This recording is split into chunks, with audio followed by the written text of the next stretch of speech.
Okay.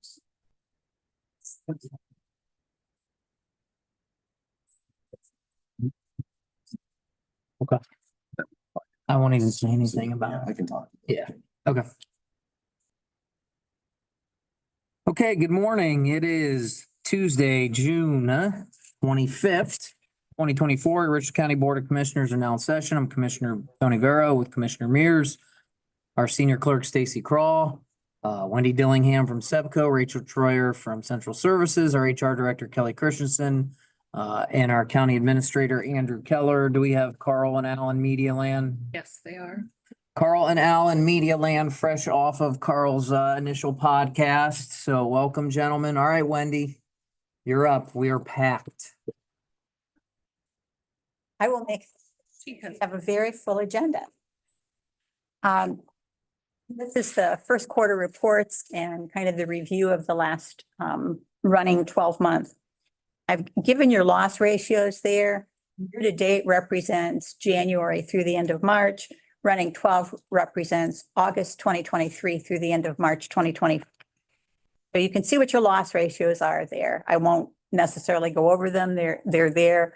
The lower Lee- the better, correct? Hmm? Lower the number, the We better. want to be under 100, which we're not. Yeah, so looking at this, for everything, for example, if your loss ratio is 123, it means for every dollar we're taking in premium, we're paying $1.23 in claims. Below, I'm giving you Subco's loss ratio, and you can see Subco's loss ratio is not fabulous. So it's kind of the perfect storm that happens periodically, that usually with a pool like we have, when one county is not having a great year, enough other counties are having good years, that it balances it. We don't have quite the balance that we'd like to see. And we are very aware that one of the things that is driving our numbers are prescription drug costs. And we're examining everything we possibly can to control that. Some of the options that we're looking into possibly for 2025 may not be popular with members because there may be more cost containment, more requirements of things that they may have to do in order to get a medication. And there is certainly the possibility that some medications, the determination may be that we won't cover them anymore. One of them is the GLP-1s, or the ones that you hear advertised all the time. We certainly will continue to cover the GLP-1s for type 2 diabetes. Are the ones that you see advertised, Ozempic, Mounjaro. And if people are taking those for things other than type 2 diabetes, they're not getting them covered by insurance. We just are not covering that. But there are GLP-1s for weight loss, such as Wegovy and Zepbound. And there is certainly the decision. Our Board of Commissioners is reviewing that maybe for 2025, we simply stop covering weight loss medications. Fully insured does not. We're a self-funded plan. So if you were to go to a fully insured carrier and you were doing a fully insured product, they would not cover weight loss medications. So there is a distinct possibility we will cease covering those in 2025. Just wanted to get that out. Conversation recently from an insurance perspective because of the shot, the Ozempic. But Ozempic is for type 2 diabetes, Right, but people are taking that as a weight loss alternative, right? but they're not being covered by your insurance. Right, They won't meet the criteria. account, right, so it's like you want people, obviously, there's health risks associated with such, and it's a very delicate balance. Well, we've also are looking into the possibility of working with a vendor who would manage things a little differently. Our concern with any of these medications is you should, while taking this medication, also be looking at some changes in your lifestyle, meaning changing your eating habits. I know that there are a lot of, and we've seen presentations from them that you would work with them and member would have to work with a dietitian and you'd have to have blood work done on a regular basis to see where your numbers are. Those are all really good options. I'm aware of a number of people who are maybe covered under a different plan, not through Subco, who are participating in that, where they work with a dietitian every week on what they're eating and how to control that. It's very important on these medications because it does your appetite, that you're getting protein so that what you're losing isn't that you're losing not just fat. They don't want you losing lean muscle, so they want to be sure that you're taking protein and learning to eat differently. So those are all things that are part of a conversation. One of those things that you just really don't know what to do because the cost of them are so significant. With that said, your per member per month medical spend is an increase of 11.7% over the same period a year ago. And your prescription is likewise an 11.8% increase over the same period a year ago. 97.7% of your claims are in network. If we go to the next page, when we're looking at your membership tiers, 47.5% of your membership is for employee, and they make up 50.8% of the claims. We see the little bit of tip is 14.8% of your membership is spouses, but they're making up 32% of your claims. And 37.7% of your membership are children, and they're making up 17.2% of your claims. So clearly spouses are contributing a lot to your claim dollars. Looking at your enrollment has stayed fairly similar for this. Nearly spot on from Q4 23. Yeah, so you don't have a lot of changes in your enrollment. What you do see is we may see things move from one tier to another, like maybe an employee number, they may now move into the employee plus child or children number. So we may see a little variance in those numbers, but the overall numbers are about the same. So it's 577 employees, 1,216 members. For the purposes of Anthem's high claimant report, they use $50,000, which you don't have to have something significant going on to hit a $50,000 claim. You have your high cost claimants are 47 for this time period, and they make up 54.7% of your dollar spend, but 3.9% of your enrollment. Your pooling point has increased in 2022 to 150 from. Define pooling point. Yeah, that's the point that the county is responsible for that up to that amount. So you are responsible for the first 150, and then anything that tips over 150 absorbs for you. Prior to 2024, your pooling point was 125,000. So we increased it, and we did a 2-year notification letting counties know we were going to increase the pooling points to be more consistent what's out there on the open market. So anything that you have over $125,000 on a claimant is going to be absorbed by the Single claim. Mhm. Single claim. Well, not a single claim, a single claimant. So it could be that person's claims all throughout the year. You could have somebody who's having some health issues, and maybe through that year, between maybe surgery and chemotherapy or whatever, that particular claimant's claims are hitting a particular amount. So for the purposes of Anthem's report, you have 47 with 50,000. But we go back a couple pages, and Aon has prepared the high cost claimants from their perspective based on your pooling point of 150,000, and you have 10 claimants on that report. So the pool is absorbing about $2.6 million in claims, county. Prescriptions. And this is the thing that's got us, no matter what county I go to, prescriptions are a driver. Top 10 medications represent 573 of your total 15,170 scripts. They're 57.2% of your spend for this period, 1.5 million of the 2.7 million. The average cost for the top 10 medications for a 30-day spend is $2,758. The average cost for the other 14,597 prescriptions is $81 for a 30-day. So we can see that 573 scripts are driving a lot of your cost. As I mentioned, the GLP-1s, and they include Ozempic, Mounjaro, Jardiance, Trulicity, Wegovy. Ozempic, Wegovy, Trulicity, and Jardiance are among your top 10 medication list. Ozempic is your number 3 spend, and Wegovy is the number 4 spend. And then as far as facility, Ohio Health Mansfield is your top dollar spend. You had 53 inpatient admissions at network facilities, total for $2.4 million for this 12-month period of time. Outpatient, Ohio Health Mansfield is your top dollar spend and also the most utilized, you had 660 claims for outpatient services. For non-network, you had, services at VA facilities, and VA does not contract with any insurance carrier, so they're always gonna pop up as a non-network. And then we're looking at emergency room again, Numbers for the quarter?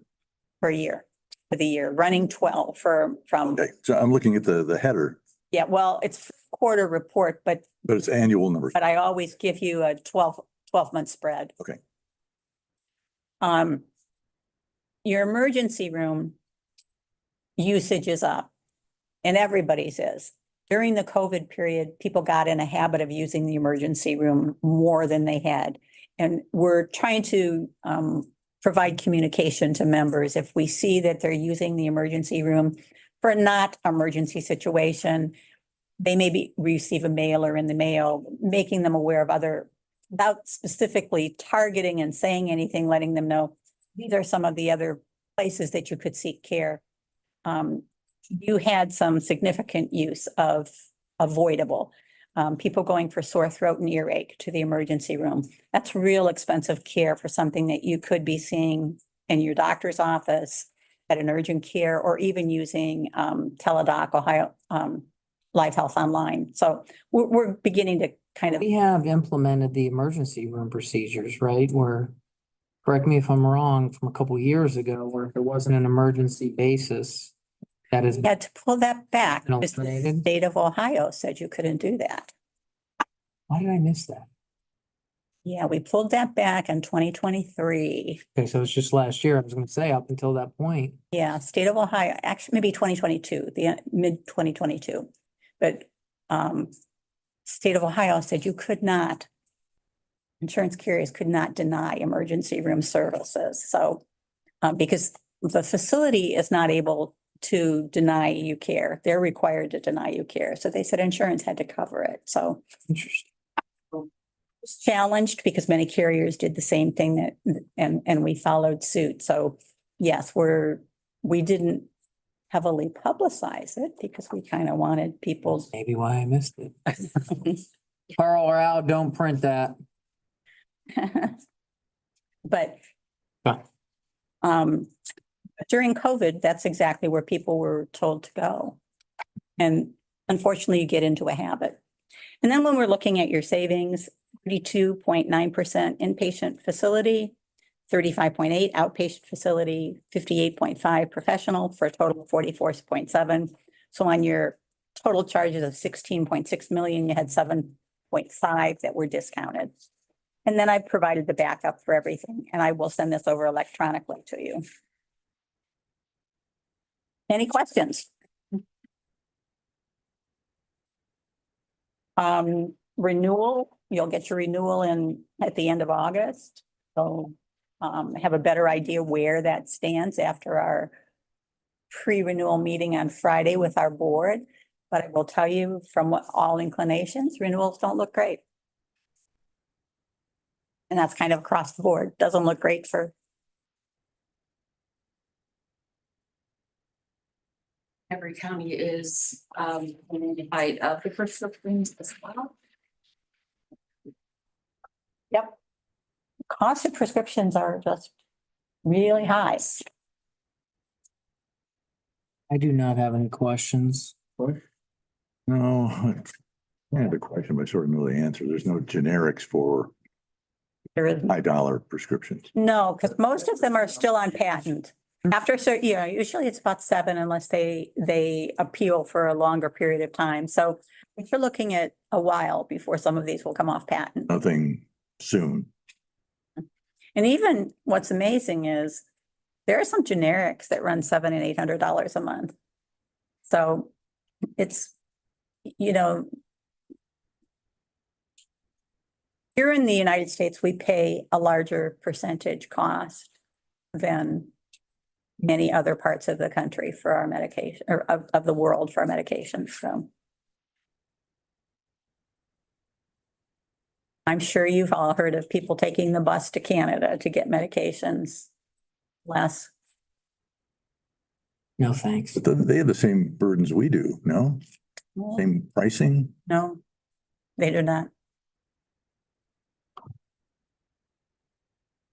Because the government absorbs?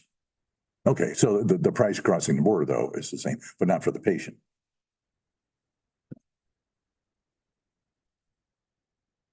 Okay, I have no other questions. Carl, Al, No, nothing from me. So I do have a question, just out of curiosity. just one second, Rachel. Yeah, Al, do nothing. you have any questions? No, nothing from me either. Thank you. You. Okay. If someone decides to cross the border and get their medicine, will that charge back to the No, insurance? if you're going, You just no, have to go they're determining to pay that on their own. That's what There are buses I know there is. that are taking people. Absolutely. They either go to Quebec or Mexico. Well, I've seen the advertisements for the buses to take people for the GLP ones who don't meet criteria, maybe through their insurance to get it, that want to get. Like a weight loss. And they can go into Canada and get it. You can buy it here, but you just can't run it through your insurance. If your doctor writes the prescription, a pharmacy will fill it. Absolutely. You just You don't. just can't have your insurance cover it. Thousands of dollars a month. About 1,500. Okay. Well, Wendy, thanks as always for the somber news. Have a good day. Between me and your air conditioning, you got a great week. All right, let's move on here. Thanks, Wendy. Motion to certify the record of proceedings for June 20th, 2024. So moved. Second, Commissioner Barrow, yes. Motion to approve requisitions. So moved. Second, Commissioner Barrow, yes. Commissioner Mears. Yes. Okay, motion to approve quote from Standard Plumbing and Heating. This is for $5,340, and this is for repair of JFS air conditioning. Air conditioning seems to be the theme of the world, no matter where you are right now. Certainly does. So moved. Second, Commissioner Barrow, yes. Commissioner Mears. Yes. All right, this time we have a request from Michelle Hawks to use our front lawn for the Silent Watch, which is done to bring awareness to the escalating number of veteran suicides. This is something we regularly do. They're asking that they have permission from Saturday, September 14th, 2024, from 7 a.m. to 5 p.m. May we have a motion? So moved. Second, Commissioner Barrow. yes. Commissioner Mears. Yes. Okay, next up, it's Adam Gove time. We have a request from the engineer to award the 2024 asphalt resurfacing project to Sarver Paving. They're out of Ashland. They had a bid of 638,741.88. Adam says they are the apparent low bidder.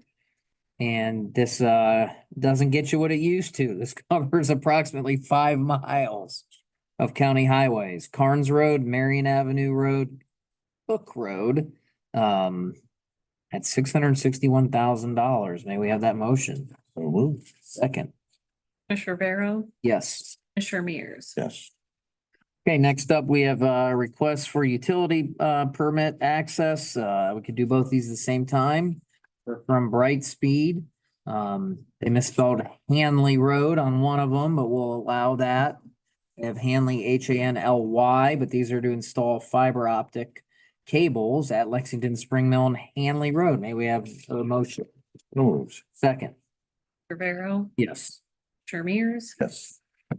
Okay, again, Adam Gove, we have a request for our office to approve the London Road Bridge construction. It's the engineering services agreement. And this is with DLZ Ohio, and it's for 93,995.00. May we have that motion? Forget it. Yes, with the notice that 95% of that is paid by federal funds. That's right, 95% is covered by federal funds, so I'll second close motion. Commissioner Barrow, Yes. Commissioner Mears. Yes. Okay, next up, we have a request from our wonderful EMA director, Rebecca Owens, that we approve an MOU. It's with the state of Ohio EMA.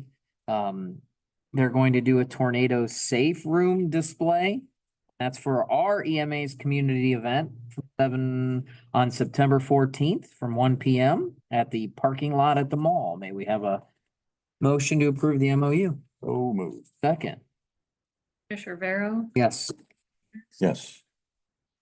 All right, next up, we have two items related to our clerk's office, new clerk's office. We have a change order. Unfortunately, this is going to increase the cost by $19,714.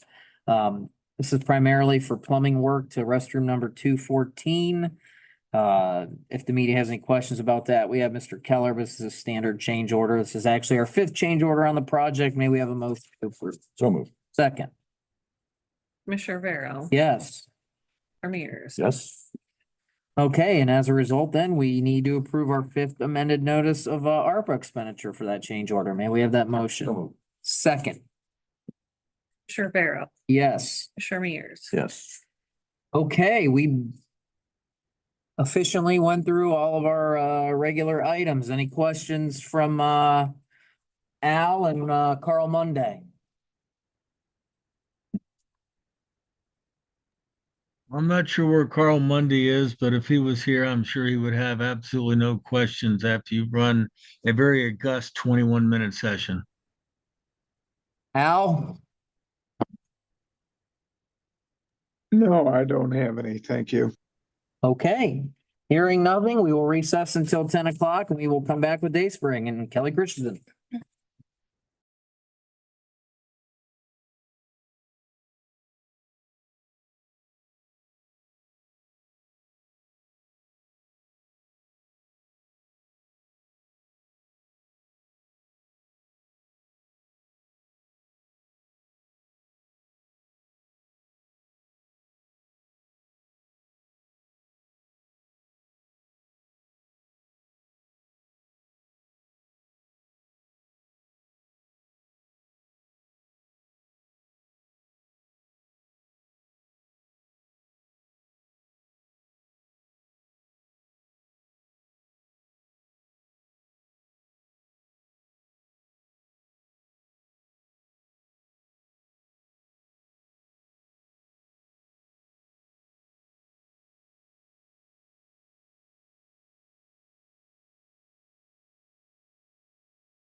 Okay, it is 10 o'clock and we are back in session.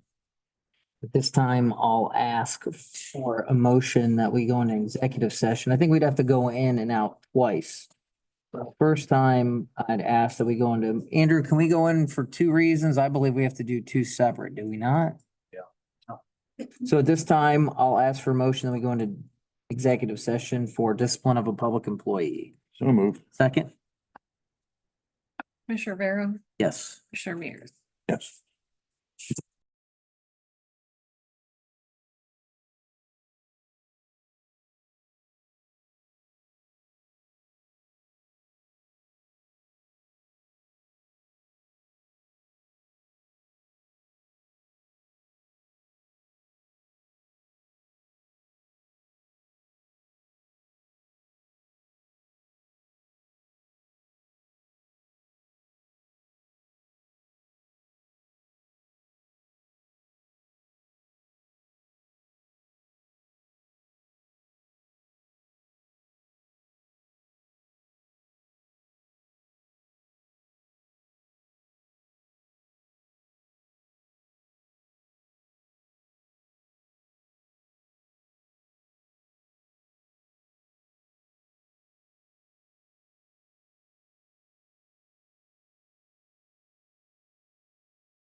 Okay, we're back from executive session. At this time, I'll ask for Motion to authorize a one-day suspension at Dayspring for willful disregard of a directive.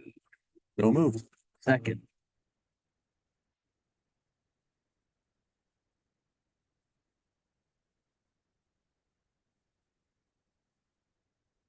Commissioner Vero, Yes. Yes. All right, at this time, I'll ask that we go into executive session to discuss compensation of a public employee. Second. Commissioner Vero, Yes. Commissioner Mears. Yes.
Okay, we're back from executive session. We're gonna have a couple things to do here. At this time, I'll ask for a motion after reviewing the position of registered nurse in accordance with our pay scales, that we adjust the pay grades of personal contact and accurate reports and records, change those or increase them, excuse me, from a 2 to a 3, thus moving a registered nurse into pay grade 9 as opposed to 8. It's just a one-level change. After reviewing those, particularly with the records and personal contacts, those needed to be adjusted accordingly. May we have that motion? So moved? Second? Commissioner Barrow, Yes? Commissioner Mears, Yes.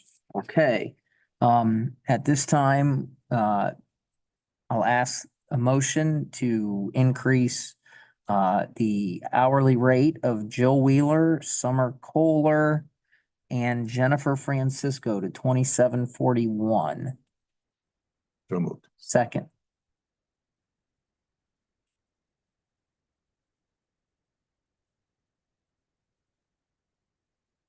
Commissioner Barrow, yes. Commissioner Mears. Yes. All right, and this time I'll ask for a motion that we increase the hourly rate of Therese Kentosh or Therese to $27 an hour. So moved? Second, Commissioner Barrow, yes. Commissioner Mears. Yes. Okay, any questions from the media? Al's the only one on. Al, do you have questions? Yeah, what were some of these increases based on workload, reevaluation of their workload, or? We Or what? reevaluated the registered nurse position. They came in at a pretty low pay grade of 8. Although we only increased it by 1 pay grade, we needed to reevaluate those positions, particularly within the personal contacts and accurate reports and records degrees within our pay scales. Now, when you mean degrees, you mean the amount of work they do in those areas? No, the actual work they do in respect to how they are graded. It has nothing to do with the change in work. No, okay. And all these changes are RNs and all of them involve day spray. Yes. Yes. Okay. It's just one position, but 4 people.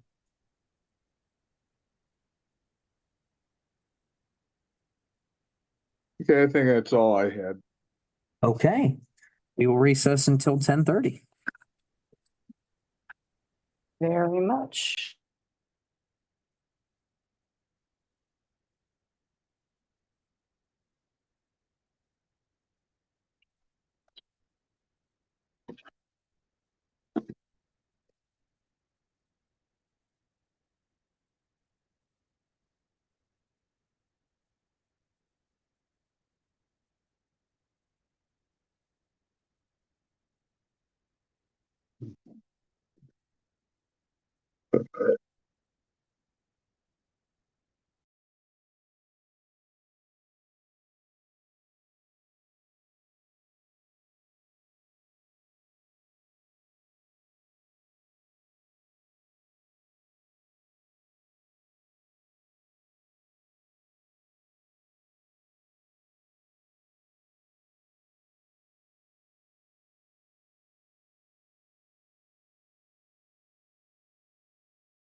All right, it is 10:30 and we are back in session. We are joined by Man of Belleville, Commissioner Banks. Welcome back, sir, but I'm gonna just finish out the meeting this morning. Right now, we have something to do annually as required by the Ohio Revised Code, which is to have our budget hearing. The auditor's office has provided a condensed version of many pages, which will be available to the media upon request. This is something we do on an annual basis.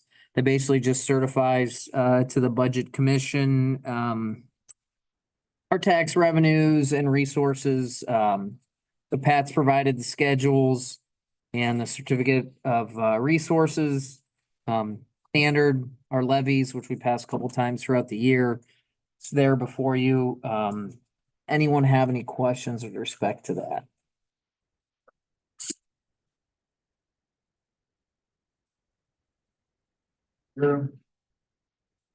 Being none, Al, you can request any documents you want from Stacy. They're pretty standard, but she can send them to you if need be. But at this time, I'll ask that we adopt. Oh. Right. We're supposed to be in a public. Oh, that's right. We've got a, No adoption. you're right. And after the public hearing, So let me back up. We're going to go into our public hearing. I took us in there when. we- Okay, But thank you. I apologize. usually at this time, we talk about the mid-year general fund request. Do you mind giving those numbers? Please. I don't think we need to do that. It's not really a tax budget, though. I know we might do it, but I would prefer not to do that in the public hearing because this is for the purposes of the tax budget. All right. I know we're getting into some minor details, but this is solely for the tax budget. All right, seeing no other questions, we'll step out of the public hearing, go back into our meeting. Stacy, may we adopt it now? Andrew? No? I have on the schedule to adopt it at another day. Okay, we'll adopt it down the road. Al, any questions? Yeah, I'd like a copy of that amended version on that. Any surprises with it? Is it Pat being conservative as he usually is? It's not even projections, Al. It's it's just what the levies collect and the taxes collect. So there really isn't any projecting to this. Oh, Reason okay. it probably seems underwhelming, but the law requires that we hold this hearing mid-year. Our real budget work begins in the fall. Right. So, but we have hold this hearing in order to comply with the law. The only thing I point out, Al, is that we have a parks levy for the first time. I think it's the last line item here that wasn't on there before. New levy. Okay, getting back to Andrew, do you know what the purpose of this is? Historically, the reason why they require it, because in some respects, it seems a little redundant to me. Right, it's a bit redundant and arguably a little premature. But it's a law that's been in place for a long time, and its purpose is to serve the public policy of transparency. So, and that's why we do make all that information available to the public and to the media. But I say it's premature because we really won't have a picture that we need for next year, later this year. Okay, this isn't related to the budget, but if I could have a copy of Wendy Dillingham's report, I'd appreciate it. I'll send it right now. All right. Okay, seeing nothing else, we will recess until 11 a.m.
All right, it's 11 o'clock. We're back in session. At this time, I'll ask for a motion to go into executive session to review RFPs for our cost per copy paper contract. Oh, second.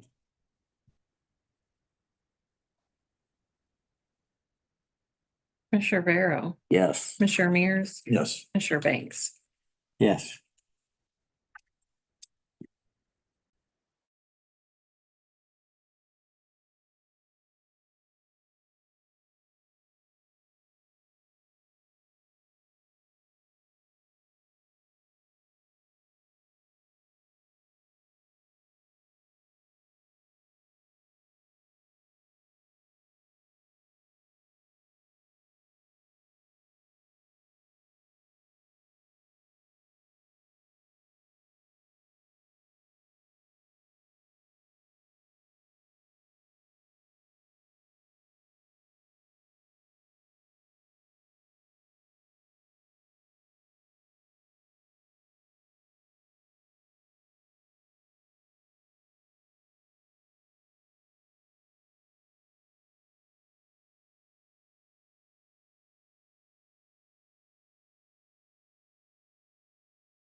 Okay, we are back in session and after going over the proposals, at this time, I'll ask for a motion that we award the cost per copy contract to Modern Office Methods. This is a 3-year contract.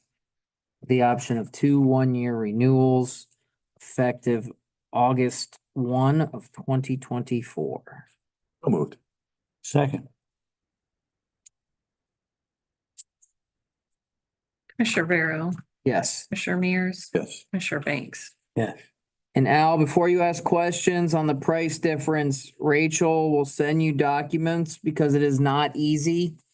Because there's a breakdown between cost per copy between black and white, color, and then there's a substantial decrease should we as the county exercise the 2 one-year options in year 4 and year 5.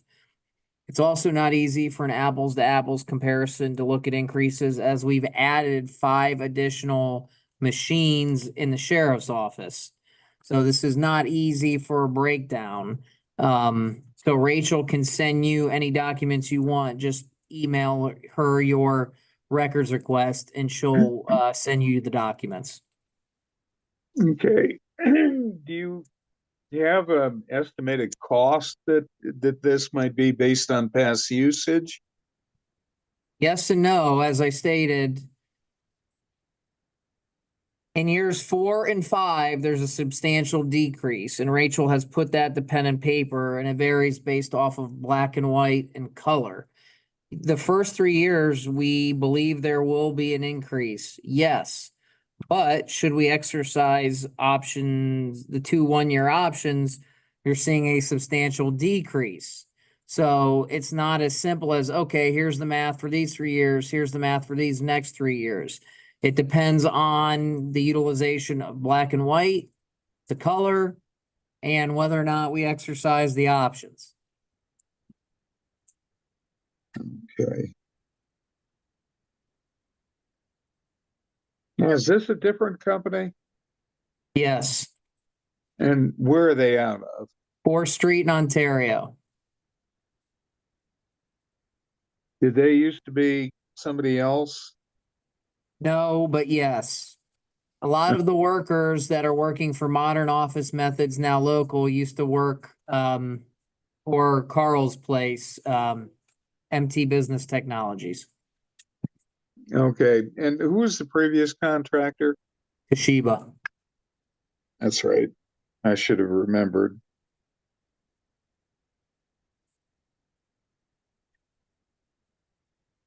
Okay, I think that's all I have. I don't know that I need a breakdown. I can just go with your general description of what's going to happen with the contract. It's very exciting stuff, copy paper, but we all use paper, so, Copies, not paper. right, copies, sorry. Yeah. It's interesting the way you do that cost per copy and you get machines and everything. It's different.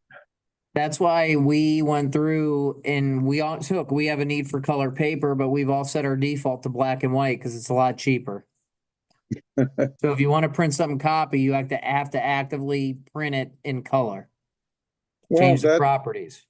yeah, that's like me on my home printer.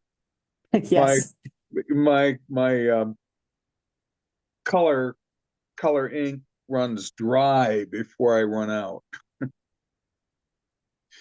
right, that's all I had. Thank you. Okay, seeing no further business, we will adjourn at 11:13.